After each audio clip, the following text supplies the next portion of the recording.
여러분 반갑습니다. 오늘도 평안한 밤, 평안한 하루 보내셨는지요? 오늘이 2025년 구정 설입니다. 이제 본격적으로 2025년이 시작되는 첫 해 시작이고요.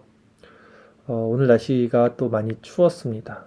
그리고 여러 가족들도 모이고 친지들도 모이는 이런 상황 가운데서도 하나님의 은혜로 오늘 하루를 이렇게 보내게 해주심을 감사함을 드립니다. 여러분들 명절 잘 보내시고 또 가족들, 친지들과 함께 하나님의 사랑과 은혜 많이 나누시는 그런 시간들 되기를 바라겠습니다. 오늘은 하나님을 아는 지식, 마크 존스의 책 하나님 아는 지식 16번째 속성 중에 하나님은 사랑이시다라는 주제를 가지고 함께 은혜를 나누도록 하겠습니다. 16 하나님은 사랑이시다. 제가 읽겠습니다. 교리 하나님은 사랑이시다.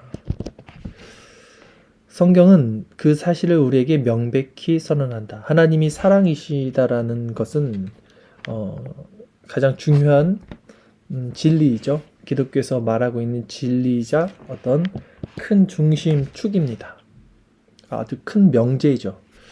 성경은 그 사실을 우리에게 명백히 선언한다. 요한일서 4장 8절에서처럼 명시적 언어, 즉 하나님은 사랑이심이라 이렇게 로만이 아니라 하나님의 말씀 어디에서든 말 그대로 수천 가지 방식으로 그렇게 선언한다. 제임스 패커, 이 패커의 말처럼 하나님의 사랑을 안다는 것은 실로 지상의 천국이다.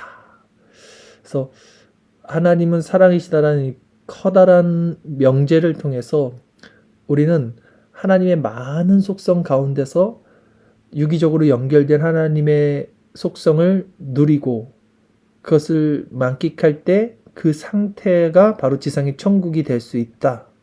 패커는 이제 그렇게 얘기를 했고요. 패커의 말뿐만이 아니라 진짜 하나님을 알수록 그 하나님의 속성 가운데 있을수록 우리의 삶은 천국의 삶이 지상의 천국의 삶이 되는 것이 맞죠. 요한일서 4장 8절 7절 8절 말씀을 같이 제가 읽겠습니다. 사랑하는 자들아 우리가 서로 사랑하자. 사랑은 하나님께 속한 것이니 사랑하는 자마다 하나님으로부터 나서 하나님을 알고 사랑하지 아니하는 자는 하나님을 알지 못하나니 이는 하나님은 사랑이심이라 했습니다. 하나님의 사랑이 어떻게 나타났습니까? 그리스도 예수를 통해서 우리에게 나타나셨죠. 그리고 그리스도 예수가 죄 없음에도 불구하고 죄인들을 위해 대속하여 죽으심을 통해서 하나님의 사랑이 확증됐습니다. 이 말은 무슨 말이냐면 우리가 하나님을 사랑한다는 것, 그리고 하나님을 사랑하는 자, 우리가 서로 사랑하자는 것, 즉 이 하나님의 사랑은 이웃사랑과 같다는 것입니다. 우리가 이번에 명절 통해서 가족들 또 친지들을 만나는데 우리가 정말 하나님의 사랑을 받은 자고 우리가 하나님을 사랑하는 자들이라면 정말 가까운 우리 가족들 또 이웃들 또 친지들에게 우리는 그들을 사랑해야 됩니다. 어떤 조건이나 그들에게 사랑을 받기 위해서 또 우리가 사랑하거나 사랑을 받았기 때문에 사랑하는 것이 아니라 하나님의 사랑을 받은 자로 어떤 조건 없이 우리는 더욱더 많은 사랑을 또 헌신을 또 수고와 어떤 배려 섬김의 본을 우리 주변에 있는 사람들에게 보여줘야 했던 이 명절입니다.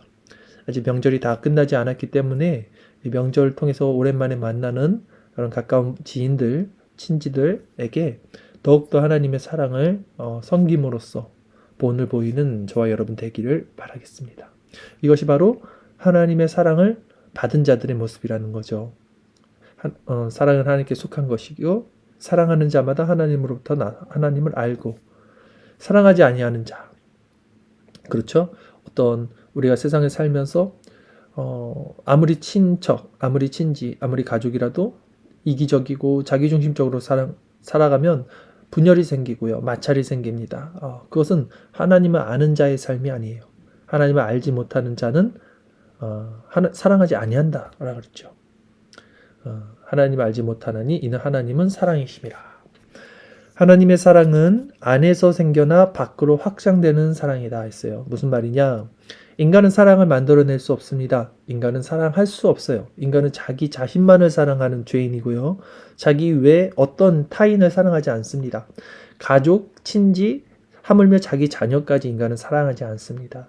자녀를 사랑하는 그 사랑 역시 자기 사랑의 환원, 자기 사랑의 어떤 다른 모습으로 확장되는 그 모습이지, 인간은 자기 자신을 사랑하는 것입니다. 그러나 하나님의 사랑은 우리 안에서 생겨나는 것이 아니라 하나님 안에서 생겨나서 그 밖으로 확장되는 사랑. 하나님이 우리 성령으로 말미암아 우리 심령에 심어주신 그 사랑이 우리 마음에서 새롭게 됨으로 이제 우리의 삶의 실천으로 확장되는 사랑이라는 것입니다. 즉 우리 안에서 만들어내는 것이 아니다. 하나님 안에서 생겨난 것이다. 이 얘기입니다. 누군가가 하나님에게 기쁨이 된다면 이는 하나님께서 자기의 사랑과 은혜에 따라 그 사람이 자신에게 기쁨이 되게 만드셨기 때문이다. 네. 우리는 자랑할 것이 없어요. 내가 저 사람을 사랑한다고 자랑할 것이 없는 게, 하나님이 나를 사랑하셨고 내가 하나님의 기쁨이 됐기 때문에 하나님이 내 안에 하나님의 사랑을 주셔서 그 사랑으로 말미암아 우리가 다른 이들을 사랑할 수 있는 것이지, 내 안에서 사랑이 일어난 것이 아니기 때문에 우리는 자랑할 것이 없다. 이 얘기입니다. 그래서 누군가 하나님에게 기쁨이 되었다면 이거는 전적인 하나님의 주권입니다. 내가 긍휼히 여길 자를 긍휼히 여기고 내가 불쌍히 여길 자를 불쌍히 여긴다 하셨던 것처럼, 하나님 어떤 자를 선택해서 그에게 하나님의 사랑을 주셨으면 하나님께서 자신의 사랑과 은혜에 따라서, 하나님의 주권에 따라서 그 사람이 자신에게 기쁨이 되게 만드셨다 라는 것이죠. 자신의 피조물을 위한 하나님의 목표는 이들이 하나님을 사랑하고 서로를 사랑하는 것이다. 예. 이것이 성경의 명제, 하나님 사랑, 이웃 사랑. 이것이 율법의 강령이라는 것이죠. 이것이 하나님이 그 형상대로 피조물을 만드신 목표, 목적이라는 것입니다.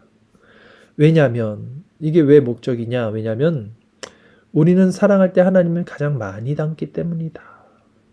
하나님의 형상으로 회복이 되죠.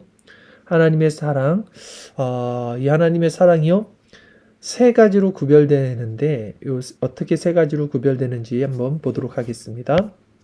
첫 번째는 만물을 향한 하나님의 보편적 사랑이 있습니다. 즉, 이 세상에 있는 모든 만물들 하나님이 말씀으로 창조를 하셨어요. 첫째 날부터 여섯째 날까지.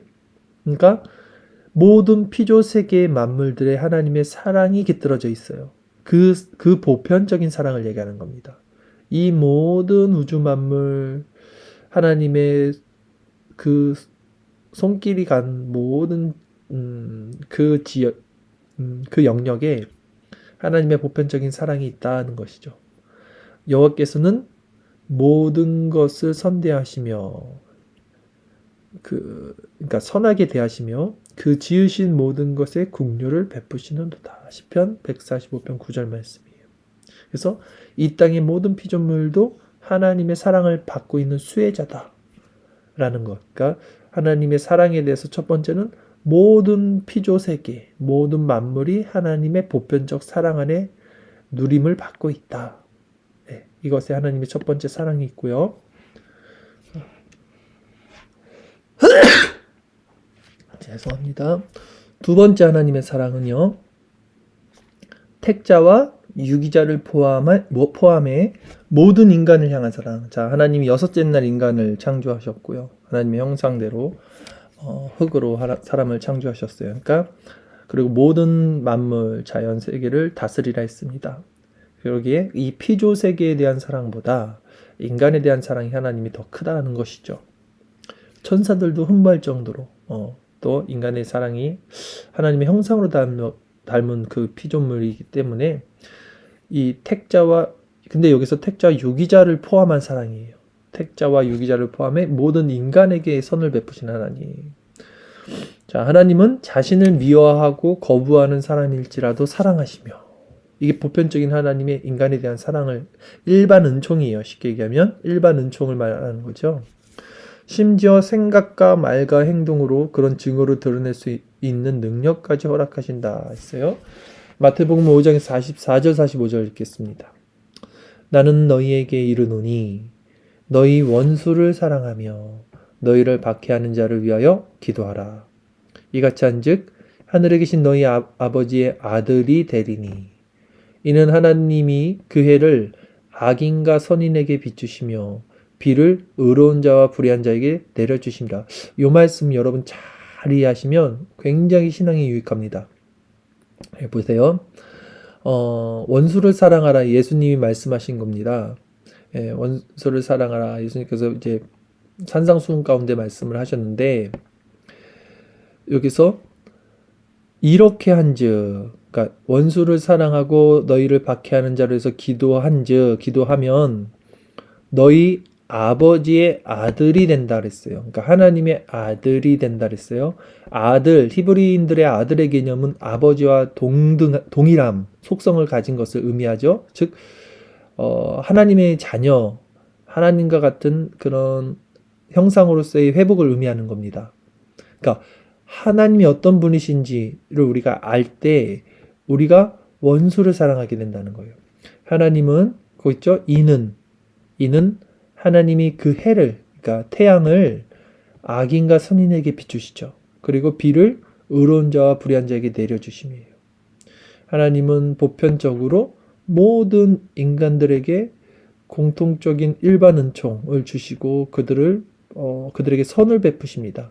그래서 이 하나님의 속성을 아는 자들이 진정 하나님의 아들, 하나님의 자녀가 된다는 거예요. 그리고 그것을 알기 때문에 이들은 악인들에게도 악인을 사랑하고 우리를 박해하는 자로 해서 기도한다는 거예요. 그들이 옳기 때문에 그들을 위해서 기도하는 것이 아니라 하나님의 속성을 알기 때문에, 하나님도 악인들에게 해를 비추고 비를 내려주신다는 걸 알기 때문에 우리가 스스로 하나님, 그러니까 재판장이 되지 않고 하나님의 그 모습을 닮은 그 마음을 행할 때, 그 마음으로 원수에게 행할 때, 그때 진정 우리가 하나님 같은 형상, 즉 하나님의 아들이 된다, 이런 의미입니다. 자, 세 번째는 하나님의 사랑, 마지막 세 번째는 이제 자기 백성을 향한 특별한 사랑이 있습니다. 이 테마가 성경의 각 페이지를 지배하면서 하나님께서 자신의 창조 세계와 불신자를 향해 보여주시는 다른 유형의 사랑과 대조를 이룬다. 자, 첫 번째 피조물에 대한 사랑, 두 번째 인간에 대한 사랑도 크지만, 인간에 대한 일반 은총, 보편적 사랑까지도 크지만, 정말 하나님이 자기 백성을 향한 특별한 사랑, 특별 계시죠. 특별 은총이죠. 이 사랑은 정말 우리는 로마서 8장 이하에 바울이 말했던 어떤 것도 그리스도 안에 있는 이 사랑에서 끊을 수 없다라고 하는 것처럼 정말 특별한 사랑이죠. 그래서 베드로전서 2장 9절 말씀 보면, 그러나 너희는 택하신 족속이요 왕 같은 제사장들이요 거룩한 나라요 바실레이아, 하나님의 에클레시아, 하나님의 카도시, 하나님의 거룩한 하나님의 백성, 그의 소유가 된 백성이니 이는 너희를 어두운 데서 불러내어 그의 기이한 빛에 들어가게 하신 이의 아름다운 덕을 선포하게 하려 하심이라 했습니다. 이 세 번째 하나님의 사랑은요, 바로 아들 예수 그리스도를 십자가에 죽으심으로써 대속해 주신 은혜의 사랑이라 할 수 있습니다. 이렇게 하나님의 사랑은 세 가지로 우리가 나눌 수 있는데요.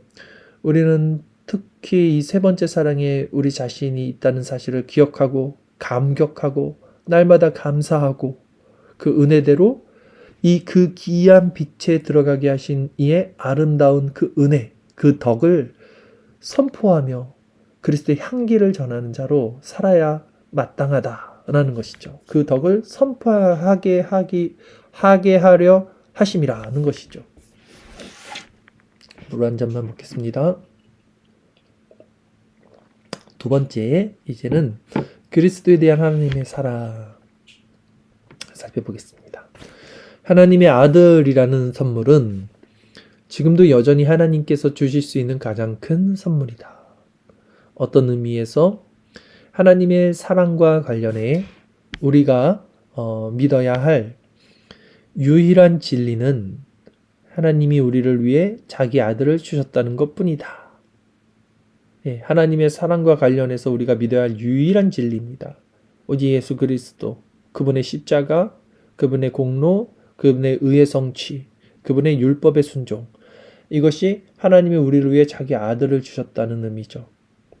이보다 더 영광스러운 일, 하나님의 사랑을 이보다 더 잘 보여주는 일은 없다. 다른 어떤 일도 우리로 하여금 생각과 마음을 높이 들어 하나님께서 자기 아들을 보내사 저주받은 죽음을 죽게 하시어 우리가 하나님의 사랑을 알 수 있게 하셨다는 사실을 깨닫게 하지 못한다 했어요. 첫 번째 하나님의 사랑을 살펴봤고, 두 번째 그리스도에 대한 하나님의 사랑이라고 했으니까 지금 말하는 하나님의 사랑이시다라는 주제에서 하나님은 성부 하나님을 의미하는 거예요. 그러니까 성부 하나님이 그리스도를 사랑하신 것을 말씀을 하고 있는 것입니다. 하나님은 아들을 주사 우리를 위해 죽게 하심으로써 유일한 아들의 생명보다 우리의 구원이 자신에게는 더 소중하다고 선언하셨다. 달리 말해 하나님은 자기 백성을 향한 사랑이 얼마나 큰지 나타내 보이시기 위해서가 아니었다면 절대로 자기 아들이 그런 고통과 고난을 겪게 만들지 않으셨을 것이다.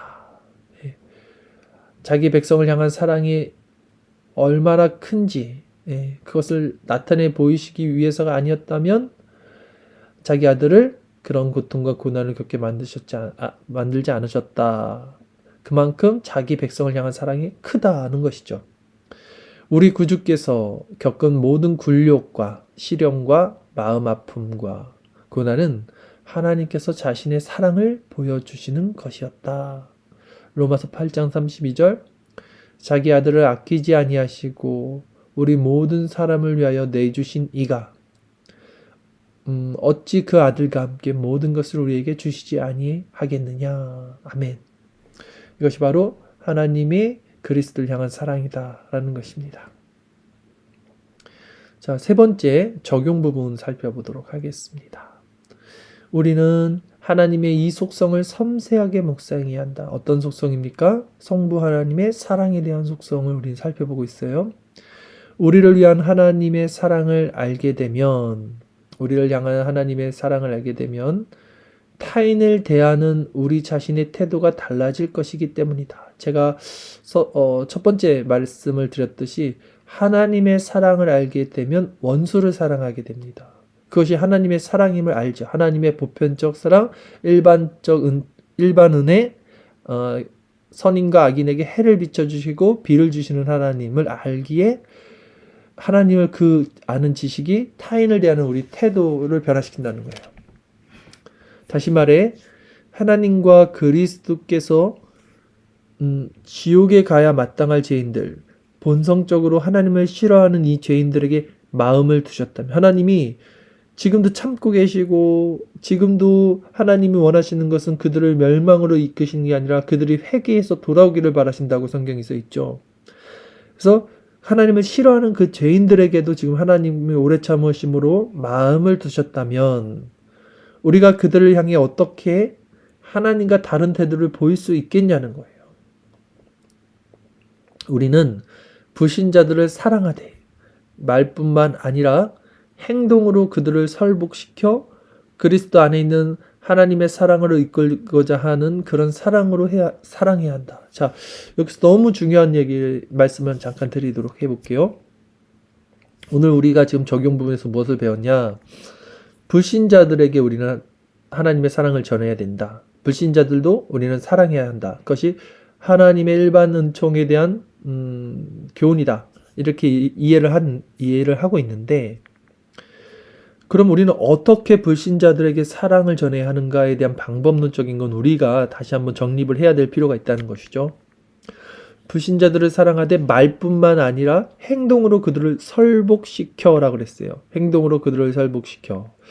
여기서 가장 중요한 포인트는 우리의 행동이 그들이 보기에도 선한 것이 돼야 된다는 거죠. 우리의 말로 예수를 믿어라 이게 아니라 우리가 먼저 희생하고 섬기고 배려하고 낮아지고 희생할 때 그런 행동 자체로 그들을 설복시킬 수 있다는 거예요. 그것이 그리스도가 보여주신 모습이었기 때문이죠. 그래서 그리스도 안에 있는 이 하나님의 사랑으로 이끌고자 하는 그 마음이 일어나야 된다는 거. 이게 불신자들에게 보여줘야 되는 믿는 자들의 전도의 방식입니다. 그런데 오늘날 많은 사람들의 전도의 방식은요, 입으로 전도를 하지만 그들의 삶에서는 전혀 이타적이거나 희생하거나 낮아지는 모습들은 보기가 쉽지 않아요. 그리고 그 입으로 전도를 하는 것마저도 상대방이 그것을 수용하지 않을 때는 오히려 그들을 그들을 대적하거나 그들에게 저주를 또 선언하는 이런 느낌으로 우리는 불신자들 대하고 있지 않은가, 이 부분에 대해서 생각해 봐야 됩니다. 물론 여기서도 불신자들이 그것을 이용해서 신자들의 그 복음 전함을 계속해서 악용하고 선한 사람 컴플렉스처럼 그들을 이용하고 그들에게 희생을 강요할 때는 하나님의 지혜로 마치 복음을 전했을 때 받지 않는 자들에게는 먼지를 털어버리라 했던 것처럼, 또한 하나님의 공의의 속성 가운데 그들의 잘못을 지적하고 또 그들의 잘못을 말씀으로 선포하는 부분도 필요합니다. 그러나 이 균형에서 가장 중요한 것은 그리스도의 섬김의 모습, 즉 행함, 말뿐만이 아니라 행함으로 그들을 설복시킨다. 그리스도는 어떻게 모든 인간들을 무릎을 꿇게 했습니까? 바로 십자가에서 자신이 그들의 죄를 지고 죽으심으로 산자나 죽은 자의 하나님이 되셨고 모든 이들에게 영광을 받으신 분이 되셨죠. 마찬가지로 우리가 어떻게 복음을 전해야 하는가? 불신자들에게 말이 아니라 행동으로서, 삶으로서 그리스도의 사랑을 우리가 나눠줘야 된다. 이게 중요하다. 이 부분을 우리는 생각해 봐야 됩니다. 특별히 명절이었죠. 구정 명절 여러분, 친지들 모였을 때 여러분들이 한 걸음 더 움직이고 한 발 더 움직이고 한 발 더 사람들을 섬기고 도와주고 이런 모습들이 믿는 자들에게서 필요하다는 것이죠. 자, 계속 읽겠습니다. 그리스도께서 사랑하시는 것은 나도 사랑해야 한다. 우리는 신자들을 사랑해야 한다. 설사 그들이, 여기서 말하는 신자들은 약간 썬데이 크리스찬 같은 사람들 의미예요. 설사 그들이 지극히 사랑스럽지 못한 아들이라 할지라도 말이다 했죠. 하나님의 사랑은 행동으로 이어졌다. 하나님의 사랑은 희생으로 이어졌다. 우리의 사랑이 이와 달라서는 안 된다는 것입니다. 제자들에게 말씀하실 때 그리스도께서는 사랑하는 태도로 서로를 대하는 게 중요함을 강조하신다. 새 계명을 너희에게 주노니 서로 사랑하라. 내가 너희를 사랑한 것 같이 너희도 서로 사랑하라. 너희가 서로 사랑하면 이로써 모든 사람이 너희가 내 제자인 줄 알리라. 이렇게 말씀하셨는데 이 서로 사랑하라는 것은 새 계명이 아니에요. 이 오래된 계명, 즉 이웃을 사랑하라, 이거 율법에 있어요. 구약부터의 계명이었는데 왜 이 오래된 계명을 새 계명이라 부르는가? 아까 마크 존스는 질문을 합니다. 구약 성경에서 내가 너희를 사랑한 것 같이 사랑하라는 명령은 구체적으로 하나님의 백성들이 애굽에서 탈출한 일과 관련이 있었어요. 그러니까 구약 성경에서 이웃이라는 개념은 그 애굽에서 탈출했을 때 있던 그 동족들, 그리고 하나님이 너희를 사랑한 것 같이 그들을 사랑하라는 이런 일들과 이제 관련이 있었다 이겁니다. 이에 비해 내가 너희를 사랑한 것 같이 라는 이 요한복음 13장에 있는 새 계명, 예수님이 주신 이 새 계명은 그리스도의 이 말씀은 요한복음 13장에서 그리스도께서 자신을 낮추신 행위, 즉 제자들의 발을 씻기신 것과 십자가에서 희생적 죽음과 직접적으로 연관되다. 그리스도께서 자신을 낮추신 것, 그리고 희생적 죽음은 신자들이 어떤 새로운 방식으로 서로를 사랑해야 하는지를 가리킨다. 우리의 사랑이 자기를 희생하는 지점까지 이르지 못한다면 이는 하나님께서 우리에게 바라시는 만큼 사랑하지 못한 것이다. 하나님의 사랑에는 희생이 수반된다. 갈라디아서 5장 14절은 우리가 이웃을 자기 자신처럼 사랑할 때 온 율법을 이루는 것이라 말한다. 갈라디아서 5장 14절 온 율법은 내 이웃 사랑하기를 내 자신같이 하라 하신 한 말씀에서 이루어졌나니. 즉 구약에 있는 이 이웃을 사랑하라는 개념보다 신약의 예수님이 말씀하신 내가 너희를 사랑한 것 같이 이웃을 사랑하는 말씀은 훨씬 더 크고 강력한 말씀으로 점진적 확장이 됐다는 것을 우리는 알 수 있어요. 그리고 예수님께서 실제 원수를 사랑하는 모습으로 십자가에서 죽으심으로 결국 우리가 어떤 방식으로 서로를 사랑해야 하는지를 말씀하셨다는 것이죠. 남을 사랑하기가 어렵다며 하나님께서 나에 대한 사랑을 보여주시려고 어떤 어려움을 마다하지 않으셨는지를 생각해보라. 그래도 자기 자신만 사랑하고 타인, 특히 그리스도 안에서 우리의 형제자매를 싫어하는 태도가 고쳐지지 않는다면 과연 다른 무엇이 이 문제를 적절히 해결해 줄지 나로서는 염려된다. 우리를 위한 그리스도의 사랑은 우리가 타인을 사랑하는 것에서 드러나며 이는 우리에게 만족감과 복을 안겨줄 것이다. 오늘 짧은 말씀이었지만 굉장히 기독교 진리에서 가장 핵심에 대한 말씀이었습니다. 사랑. 그리고 이 핵심의 더 가장 큰 포인트는 뭐냐면 이웃을 사랑하는 거예요. 그리고 이웃을 사랑하는 그 범주는 나에게 잘해주거나 같은 신앙 공동체 안에 있거나 하는 것이 아니라 오히려 세상 가운데서도 원수까지도 사랑할 수 있는 마음이 내게 있는가? 라는 것을 묻고 있는 거예요. 그리고 실제 이 질문에 대해서 여러분이 그래, 내가 교회에 있는 사람들뿐만 아니라 나에게 잘못하고 있는 원수까지도 사랑해야지. 이렇게 가시면 이것은 율법주의 혹은 신율법주의로 가는 방향이 돼서 옳지 않고요. 먼저 하나님이 하나님이 세상을 어떻게 사랑하셨는지, 하나님이 악인에게도 비와 해를 주시는 분이라는 하나님이 어떤 분이신지를 알고 그 사랑을 아는 것이 중요하고요. 두 번째는 하나님이 그리스도를 통해서 이 택자들을 어떻게 사랑하셨는지, 하나님의 원수된 자들을 하나님 자신의 희생으로 어떻게 사랑하셨는지를 또 묵상해야 됩니다.